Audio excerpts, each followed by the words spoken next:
연월TV 파스콘 동지를 기문화 인사드립니다. 수요 기독교 핵심 길라잡이 시간에 연월TV 윤목사입니다. 지난주에 이어서 이번주도 계속해서 웨스트민스터 소유리문답 해설을 진행하겠습니다. 금주는 제18강 칭의와 양자 사무심에 관한 33문에서 34문, 그리고 성화에 관한 35문을 연달아 공부하도록 하겠습니다. 지난 85문에서 87문 구원에 이르는 믿음과 회개에 관한 내용들을 여러분 잘 복습하셨습니까? 우리가 공부하는 구원의 서정은 그야말로 진리의 요목이요, 또한 우리 구원의 여정에 있어 과목으로 따지게 되면 전공 필수가 되겠습니다. 구원의 서정에 관한 요리문답의 내용이 마무리되면 이제 한 2주 정도 후에 될 것 같아요. 하나의 강의로 제가 구원의 서정을 정리하는 시간을 보충 수업으로 갖도록 하겠습니다. 자, 오늘도 역시나 간단한 해설이지만 우리 신앙의 아주 중요한 요목을 잘 집중해서 공부하심으로 신앙의 여정에 있어 얼마간의 유익을 또한 받으시는 은혜가 있기를 바랍니다. 아멘. 자, 칭의와 양자 사무심 제33문입니다. 의롭다 하심은 무엇입니까? 답. 의롭다 하심은 하나님께서 거저주신 은혜의 행위로서 그가 우리의 모든 죄를 용서하시고 자기 앞에서 우리를 옳게 여겨 받아주시는 것인데, 이것은 다만 그리스도의 의를 우리에게 돌려주시는 것이며 우리는 오직 믿음으로 그 의를 받게 되는 것입니다. 34문입니다. 양자 사무심이 무엇입니까? 답. 양자 사무심은 하나님께서 거저주신 은혜의 행위인데 이로 인해 우리를 하나님의 자녀의 수요 가운데 들게 하시고 그 모든 특권을 누리게 하시는 것입니다 라고 그랬습니다.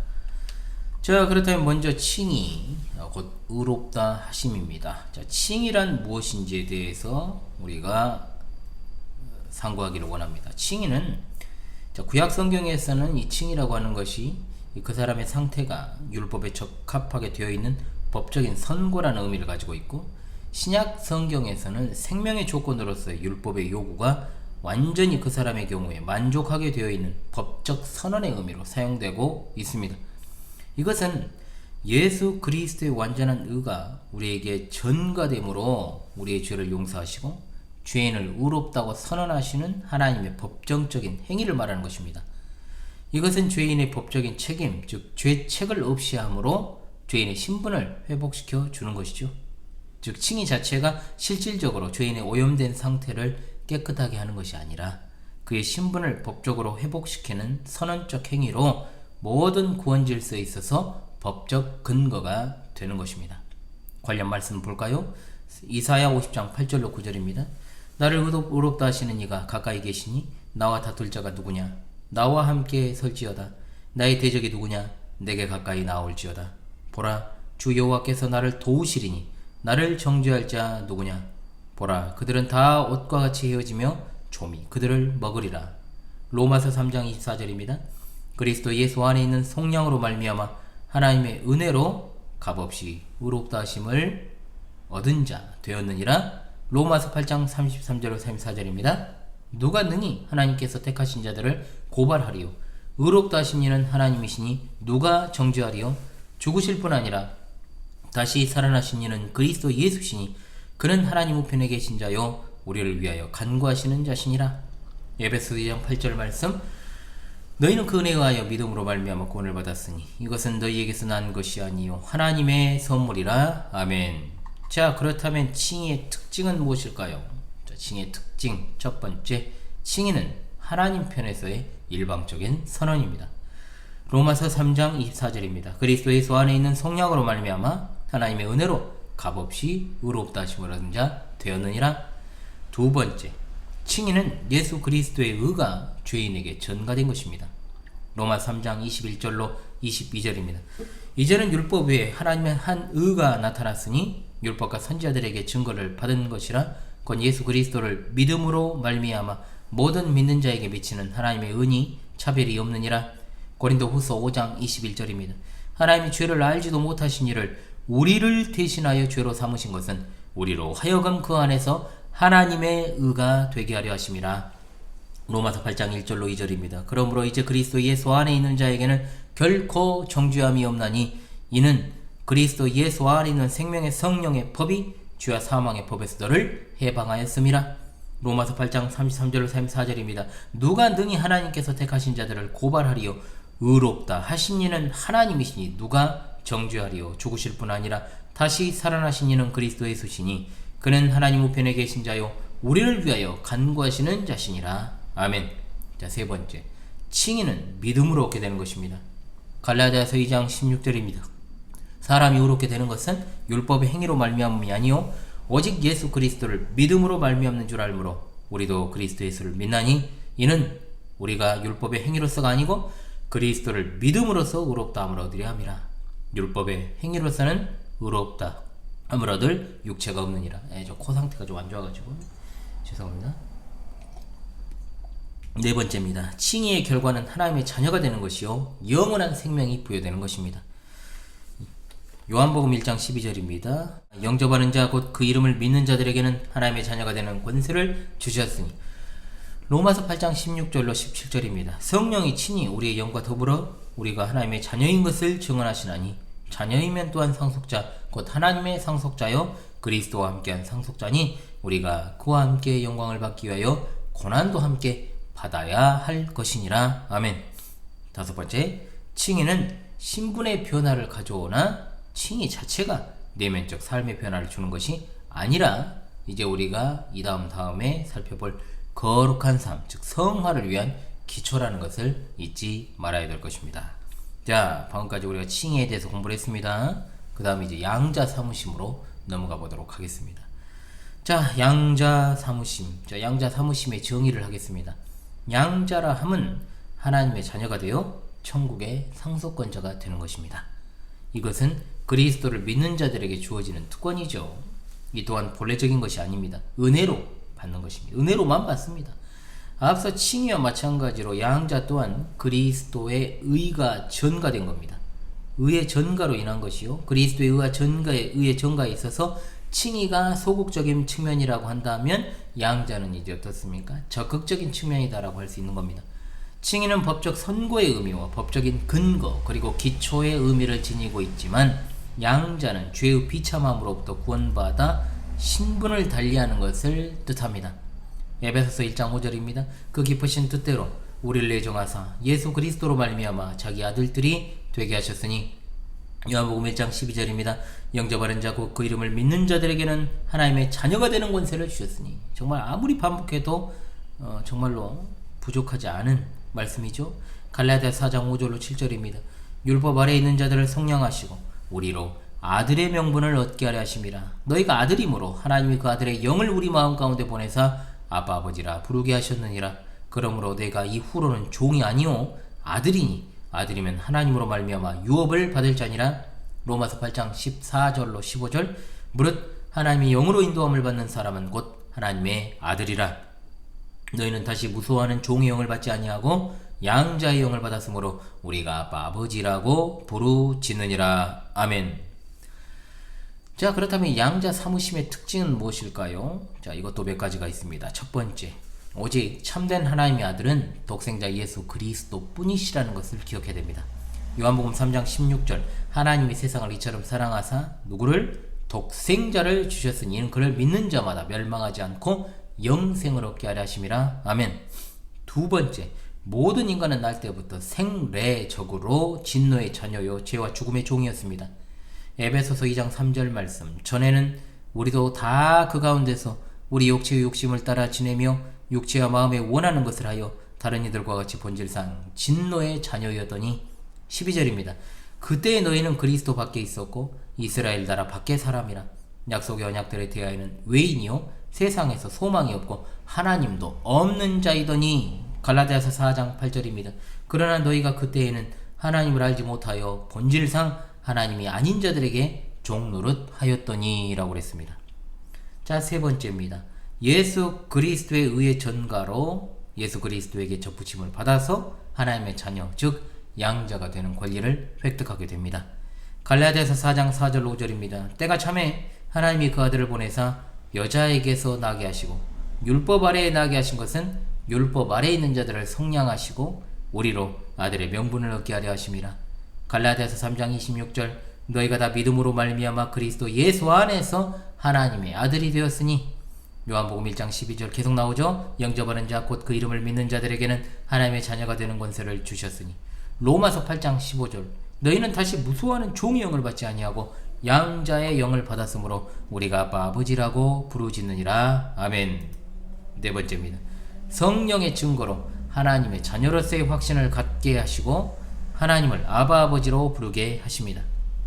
갈라디아서 4장 6절입니다. 너희가 아들이므로 하나님이 그 아들의 영을 우리 마음 가운데 보내사 아빠 아버지라 부르게 하셨느니라. 로마서 8장 14절 16절 계속 반복됩니다. 무릇 하나님의 영으로 인도함을 받는 사람은 곧 하나님의 아들이라. 너희는 다시 무소하는 종의 영을 받지 아니하고 양자의 영을 받았으므로 우리가 아빠 아버지라고 부르짖느니라. 성령이 친히 우리의 영과 더불어 우리가 하나님의 자녀인 것을 증언하시나니. 아멘. 다섯 번째, 예수 그리스도와 함께한 상속자로서 그의 모든 소유, 즉 약속된 영원한 기업을 상속하게 되는 권리와 축복을 누리게 됩니다. 로마서 8장 32절입니다. 자기 아들을 아끼지 아니하시고 우리 모든 사람을 위하여 내주시니가 어찌 그 아들과 함께 모든 것을 우리에게 주시지 아니하겠느냐.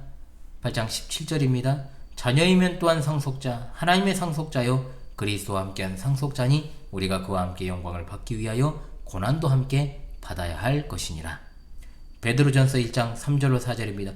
우리 주 예수 그리스도의 아버지 하나님을 찬송하리로다. 그의 많으신 긍휼대로 예수 그리스도를 죽은 자 가운데서 부활하게 하심으로 말미암아 우리를 거듭나게 하사 산 소망이 있게 하시며 썩지 않고 더럽지 않고 쇠하지 아니하는 유업을 있게 하시나니 곧 너희를 위하여 하늘에 간직하신 것이라. 갈라디아서 4장 7절입니다. 그러므로 내가 이후로는 종이 아니요 아들이니 아들이면 하나님으로 말미암아 유업을 받을 자니라. 디도서 3장 6절로 7절입니다. 우리 구주 예수 그리스도로 말미암아 우리에게 그 성령을 풍성히 부어주사 우리로 그의 은혜를 힘입어 의롭다 하심을 얻어 영생의 소망을 따라 상속자가 되게 하려 하심이라. 아멘. 여섯째, 우리가 아바 아버지라 부르는 호칭은 바로 성부 하나님을 향한 것입니다. 마태복음 6장 9절입니다. 그러므로 너희는 이렇게 기도하라. 하늘에 계신 우리 아버지여 이름이 거룩히 여김을 받으시오며 라고 했고, 요한복음 20장 17절 말씀, 예수께서 이르시되 나를 붙들지 말라. 내가 아직 아버지께로 올라가지 아니하였노라. 너는 내 형제들에게 가서 이르되 내가 내 아버지 곧 너희 아버지 내 하나님 곧 너희 하나님께로 올라간다 하라 하시니. 로마서 1장 7절입니다. 로마에서 하나님의 사랑하심을 받고 성도로 부르심을 받은 모든 자에게 하나님 우리 아버지와 주 예수 그리스도로부터 은혜와 평강이 있기를 원하노라. 아멘. 자, 그럼 여러분 이어서 거룩하게 하심 성화에 관한 35분을 공부하기 전에요, 다시금 34문답을 묻고 답하겠습니다. 자, 33문이 뭐였죠? 의롭다 하심은 무엇입니까? 답. 의롭다 하심은 하나님께서 거저주신 은혜의 행위로 그가 우리의 모든 죄를 용서하시고 자기 앞에서 우리를 옳게 여겨 받아주시는 것인데, 이것은 다만 그리스도의 의를 우리에게 돌려주시는 것이며 우리는 오직 믿음으로 그 의를 받게 되는 것입니다. 34문입니다. 양자 사무심이 무엇입니까? 답. 양자 사무심은 하나님께서 거저주신 은혜의 행위인데 이로 인해 우리를 하나님의 자녀의 수요 가운데 들게 하시고 그 모든 특권을 누리게 하시는 것입니다. 아멘. 자, 그 다음으로 넘어가겠습니다, 여러분. 자, 35문답입니다. 자, 그 다음은 제19강 거룩하게 하심입니다. 제35문입니다. 거룩하게 하심이 무엇입니까? 답. 거룩하게 하심은 하나님의 값없는 은혜의 역사로 이로 인해 우리가 하나님의 형상을 좇아 전 인격이 새로워지게 되고 죄에 대하여는 점점 능히 죽고 의에 대하여는 능히 살게 되는 것입니다 라고 했습니다. 자, 성화란 무엇입니까? 성화, 우리 안에 내주하시는 성령의 주권적인 역사로 인해서 믿음의 은혜를 선물로 받은 자들은 그리스도께 이제 접붙임을 받아서 그리스도의 의의 전가로 죄의 용서함을 받고 법적으로 의롭다함을 받으며 하나님의 자녀가 되는 권세를 누리고, 방금까지 했죠, 성화의 은혜를 입게 되는 겁니다. 성화는 우리가 본성의 오염으로 인해서 부패되어 있기 때문에 지속적으로 성령께서 하나님의 참된 형상이 되시는 예수 그리스도를 닮아가게 하심으로 거룩하게 하시는 사역입니다. 베드로전서 1장 15절로 16절입니다. 오직 너희를 부르신 거룩한 이처럼 너희도 모든 행실에 거룩한 자가 되라. 기록되었으되 내가 거룩하니 너희도 거룩할지어다 하셨느니라. 골로새서 3장 10절입니다. 새 사람을 입었으니 이는 자기를 창조하신 이의 형상을 따라 지식에까지 새롭게 하심을 입은 자니라. 에베소서 4장 22절로 24절입니다. 너희는 유혹의 욕심을 따라 썩어져가는 구습을 따르는 옛사람을 벗어버리고 오직 너희의 심령이 새롭게 되어 하나님을 따라 의와 진리의 거룩함으로 지으심 받은 새 사람을 입으라. 아멘. 자, 성화의 특징을 살펴보지요. 이것 역시 몇 가지로 살펴볼 수 있습니다. 자, 첫 번째, 성도가 거룩해야 될 이유는 뭐냐? 하나님께서 거룩하시니 너희도 거룩하라고 말씀하셨기 때문입니다. 즉 우리는 하나님께 택함받은 자녀이기 때문에 거룩해야 됩니다. 이사야 6장 3절 서로 불러 이르되 거룩하다 거룩하다 만군의 여호와여 그의 영광이 온 땅에 충만하도다 하더라. 레위기 11장 45절입니다. 나는 너희 하나님이 되려고 너희를 애굽 땅에서 인도하여 낸 여호와라. 내가 거룩하니 너희도 거룩할지어다. 베드로전서 1장 15절로 16절입니다.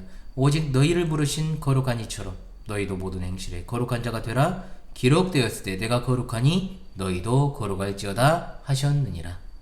두 번째, 성화 또한 우리의 의지로 자연스럽게 이루어지는 것이 아니라 주권적인 하나님의 은혜의 역사로 되는 것입니다. 만약 성화가 우리의 내면의 어떤 선한 기질로부터 나오는 것이라면 그리스도의 의가 무슨 의미가 있겠습니까?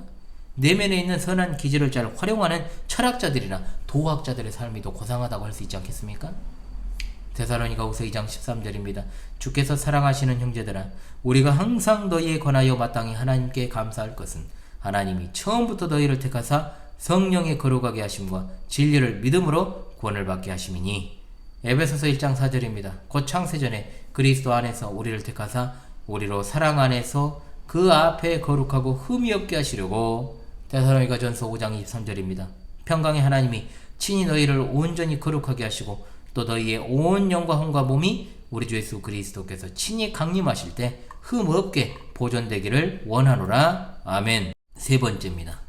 그리스도에게 접붙임되어 연합된 성도는 참된 하나님의 형상이신 예수 그리스도를 닮아 전인격적으로 변화되어 새 사람이 되고 또한 온전하게 되는 것입니다. 골로새서 3장 10절입니다. 새 사람을 입었으니 이는 자기를 창조하신 이의 형상을 따라 지식에까지 새롭게 하심을 입은 자니라. 네 번째, 중생이 새 생명의 출발이라면 성화는 그 생명의 성장 과정이며 열매를 맺는 것입니다. 베드로서 3장 18절입니다. 오직 우리 주 곧 구주 예수 그리스도의 은혜와 그를 아는 지식에서 뭐하라? 자라가라. 영광이 이제와 영원한 날까지 그에게 있을지어다. 아멘.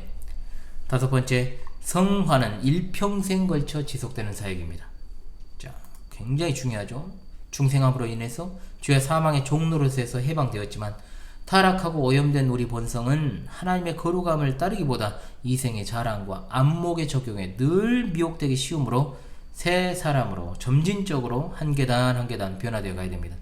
로마서 6장 11절로 13절입니다. 이와 같이 너희도 너희 자신을 주에 대하여는 죽은 자요 그리스도 예수 안에서 하나님께 대하여는 살아있는 자로 여길지어다. 그러므로 너희는 죄가 너희 죽을 몸을 지배하지 못하게 하여 몸의 사욕에 순종하지 말고 라고 했고, 에베소서 4장 21절 24절입니다. 너희는 유혹의 욕심을 따라 썩어져가는 구습을 따르는 옛사람을 벗어버리고 오직 너희의 심령이 새롭게 되어 하나님을 따라 의와 진리의 거룩함으로 지으심 받은 새 사람을 입으라. 아멘. 여섯 번째입니다. 구원함을 받은 성도는 하나님의 자녀임에는 틀림없지만 그 행실과 삶은 여전히 하나님의 자녀의 삶으로서 부족한 점이 많습니다. 성화는 하나님의 자녀다운 삶을 사는 것으로 죄의 오염과 부패로부터 성도들을 온전하게 하는 것입니다. 데살로니가전서 5장 23절 평강의 하나님이 친히 너희를 온전히 거룩하게 하시고 또 너희의 온 영과 혼과 몸이 우리 주 예수 그리스도께서 친히 강림하실 때 흠없게 보존되기를 원하노라. 아멘. 자, 일곱 번째입니다. 성화는 성도로 하여금 육체의 소욕을 버림과 동시에 성령의 도우심을 통해서 하나님의 거룩하심에 따라 거룩하신 뜻에 따라 의롭게 살 수 있도록 하는 겁니다. 로마서 6장 12절로 13절 이와 같이 너희도 너희 자신을 죄에 대하여는 죽은 자요 그리스도 예수 안에서 하나님께 대하여는 살아있는 자로 여길지어다. 그러므로 너희는 죄가 너희 죽을 몸을 지배하지 못하게 하여 몸의 사욕에 순종하지 말고 또한 너희 지체를 불의의 무기로 죄에게 내주지 말고 오직 너희 자신을 죽은 자 가운데서 다시 살아난 자 같이 하나님께 드리며 너희 지체를 의의 무기로 하나님께 드리라. 아멘. 참고로 자, 성화는 인간의 적극적인 협력에 의한 성령 하나님의 사역입니다. 그러니까 중생한 성도라고 해도 각각 그 거룩한 생활에 개인차가 있죠. 바로 이것 때문입니다. 그러나 야고보 사도는 분명히 말합니다. 행함이 없는 믿음은 죽은 믿음이다. 야고보서 2장 17절 말씀. 실질적으로 성도라 이름하는 이의 삶과 언행에 있어 전혀 거룩함의 행실이 나타나지 않고 성도라 할 수 있는 외적인 증거가 단지 교회에 정기적으로 출석하는 것이 전부라고 한다면 그 사람을 진짜 참된 성도라고 부르기는 어려울 것입니다. 성화되지 못한 성도의 모습과 근본적으로 성도가 아닌 그냥 종교인은 분명 구별되어야 되는 거죠. 선천적으로 뛰어난 도덕성을 지닌 교회 밖의 사람을 성화된 성도다 라고 부를 수 없는 것처럼 전혀 개선의 의지도 없고 또한 삶 가운데 거룩의 열매를 갖다가 맺기 위한 치열한 노력과 분투가 없는 사람이 아무리 예배를 통해서 충실히 신앙 고백한다고 해도 그의 믿음은 분명 야고보 사도의 말과 같이 죽은 믿음입니다. 자, 그렇다면 성화의 목표 완성은 무엇일까요? 그것은 바로 성화의 목표는 우리의 머리 되시는 그리스도의 장성한 분량이 충만한 데까지 이르는 것입니다. 에베소서 4장 13절로 15절입니다. 우리가 다 하나님의 아들을 믿는 것과 아는 일에 하나가 되어 온전한 사람을 이루어 그리스도의 장성한 분량이 충만한 데까지 이르리니 이는 우리가 이제부터 어린아이가 되지 아니하여 사람의 속임수와 간사한 유혹에 빠져 온갖 교훈의 풍조에 빌려 요동하지 않게 하려 함이라. 성화의 완성은 이 세상에서 이루어지지 않고 죽음의 순간 영광의 단계에 도달할 때 가능하게 됩니다. 우리 영혼의 성화는 우리 죽음 직후에 완성이 되는 것이요 우리 육체의 성화는 마지막 때 부활함으로 이루어질 것입니다. 요한일서 3장 1절로 2절입니다. 보라, 아버지께서 어떠한 사랑을 우리에게 베푸사 하나님의 자녀라 일컬음을 받게 하셨는가. 우리가 그러하도다. 그러므로 세상이 우리를 알지 못함은 그를 알지 못함이라. 사랑하는 자들아, 우리가 지금은 하나님의 자녀라. 장래에 어떻게 될지는 아직 나타나지 아니하였으나 그가 나타나시면 우리가 그와 같을 줄을 아는 것은 그의 참모습 그대로 볼 것이기 때문이니. 고린도후서 3장 18절입니다. 우리가 다 수건을 벗은 얼굴로 거울을 보는 것 같이 주의 영광을 보매 그와 같은 형상으로 변화하여 영광에서 영광이 이르니 곧 주의 영으로 말미암음이니라. 아멘. 고린도전서 15장 42절로 44절입니다. 죽은 자의 부활도 그와 같으니 썩을 것으로 심고 썩지 아니할 것으로 다시 살아나며 욕된 것으로 심고 영광스러운 것으로 다시 살아나며 약한 것으로 심고 강한 것으로 다시 살아나며 육의 몸으로 심고 신령한 몸으로 다시 살아나나니 육의 몸이 있은즉 또 영의 몸도 있느니라. 고린도전서 15장 51절 54절입니다. 보라, 내가 너희에게 비밀을 말하노니 우리가 다 잠잘 것이 아니요 마지막 나팔에 순식간에 호련히 다 변화되리니 나팔 소리가 나매 죽은 자들이 썩지 아니할 것으로 다시 살아나고 우리도 변화되리라. 이 썩을 것이 반드시 썩지 아니할 것을 입겠고 이 죽을 것이 죽지 아니함을 입으리로다. 이 썩을 것이 썩지 아니함을 입고 이 죽을 것이 죽지 아니함을 입을 때에는 사망을 삼키고 이기리라고 기록된 말씀이 이루어지리라. 아멘. 할렐루야. 예, 자 35문답을 다시금 묻고 답하는 시간을 갖고 마무리하도록 하겠습니다. 자 35문 무엇입니까? 거룩하게 하심, 즉 성화란 무엇입니까? 답. 거룩하게 하심은 하나님의 값없는 은혜의 역사로 이로 인해 우리가 하나님의 형상을 좇아 전인격이 새로워지게 되고 죄에 대하여는 점점 능히 죽고 의에 대하여는 능히 살게 되는 것입니다. 아멘. 예, 여러분 오늘도 수고하셨습니다. 자, 2번만 더 진행을 하면 이 부분 마무리가 됩니다. 그래서 2주 후에 목요일은 이제 보충 수업을 진행하도록 하겠습니다. 예, 그래서요 여러분 고뇌 서점 마무리 잘 할 수 있도록 여러분 최선을 다해서 복습 잘 하시고요. 이번 시간도 함께 공부한 내용들을 잘 복습하시고 다음 주에 다시금 만나 뵙도록 하겠습니다. 지금까지 그 전에 환절기 감기 조심하십시오. 감기 여기저기 환자들이 많습니다. 지금까지 수요 기독교 핵심 길라잡이 시간에 현월TV 윤목사였습니다. 여러분 감사합니다.